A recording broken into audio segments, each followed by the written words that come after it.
How do you deal with doubts and fears that creep in while you are in the process of healing cancer? I know and believe this is important, but it can also be hard when you have an active disease and are healing it naturally. Yes, doubt and fear are always there. I have learned to treat doubt and fear like a friend, somebody that's gently warning me that maybe something's up. But if I don't pay attention to that friend, they get louder and louder and scream at me. I prefer to pay attention to them when they first come up, because I know from experience and my own journey that not paying attention led to more serious, louder messages. And so it's a process to learn how to really befriend that fear and that doubt, how to invite them in, how to welcome those feelings. And I always remind people that all of our feelings are messengers and they're all appropriate. Fear is okay. Doubt is okay. Anger is okay. They're just feelings. Somehow we've come to label them as bad feelings, right? And maybe they do have a lower vibration emotion, but they're still there to help us learn something. And the less we ignore them, the better off we'll be. I feel like if we ignore those feelings, again, they just get it louder and louder. So I often have people dialogue with those feelings, that fear, whatever it is, to try to understand what it's there for, what it's trying to tell you.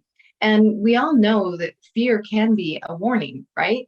A warning not to get on the elevator with that strange man, a warning not to get to go around that corner or drive down that street, or, there's a bus about to come up over the corner and, you get a sense, right? You need your fear to be there for you. So I feel it's really important to make friends with it. And with the radical remission research that Dr. Kelly Turner did, she learned from all of the 1,500 plus radical remission survivors that they really needed to feel all their feelings and release them. So it doesn't mean ignore them. It doesn't mean stuff them down. And I know I'm starting to stuff feelings when I clench my jaw or bite my tongue or clench my fists, right? It's usually anger or things like that I might be stuffing. I can tell. And if we start to pay attention to those kinds of things with our body, then we know we've got some feelings that maybe we need to sit with for a minute and just take a little bit of time to explore, to be curious, feel it fully, understand the message it's bringing you, and then let it go. Don't hold on to it. Don't stuff it. Those feelings that are the lower vibration feelings are often things that we're afraid to sit with. So it can take some time.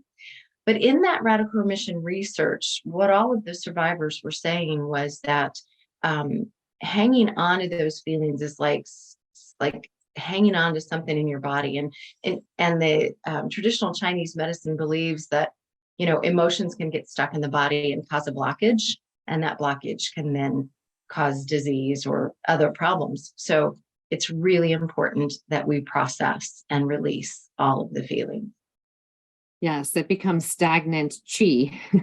And so that is another thing too, that I have heard where other people have said that it takes the body about 90 seconds to fully feel a feeling. And if you give yourself that 90 seconds to sit with whatever emotion that is without judgment, without any other kind of like, where did this come from? What am I going to do about it? And just be able to experience the anger, let it rise up. It will then start to dissipate and pass through. And that is exactly what you're talking about being able to have those feelings, recognize that they can be friends. They don't have to always be a foe just because they're a lower vibration. Many of us have a lot of friends that aren't exactly, great. I mean, Winnie the Pooh had Eeyore. He wasn't exactly the best vibrational friend, but he served a great purpose and was a wonderful friend when he needed it. So it's the same thing. So I love that idea of thinking about these feelings, as our friends. So a question too has come up. Great. This is perfect because this is a little bit more from Linda. She's asking, how do you tell the difference between stuffing and denial? she worries that maybe she's in denial about some things. I think that's a great question. Carla, what is your comment on that? I would say that, you typically, again, if you take that 90 seconds, as you mentioned, Jackie, and you explore that feeling, you kind of know then if you're trying to stop it, if you're trying to ignore it. And maybe not every feeling and every moment is appropriate to explore. You might need to sort of make a mental note of it. And let me explore that tonight when I'm doing my journaling or when I do my meditation. Let me ask a question. So that's a good way to really understand what these feelings are doing. And then to tell whether or not, am I stopping it or am I denying it? And anything that you're ruminating on, anything that keeps coming back up for you, anything that you're worried about, those are the things that you want to explore.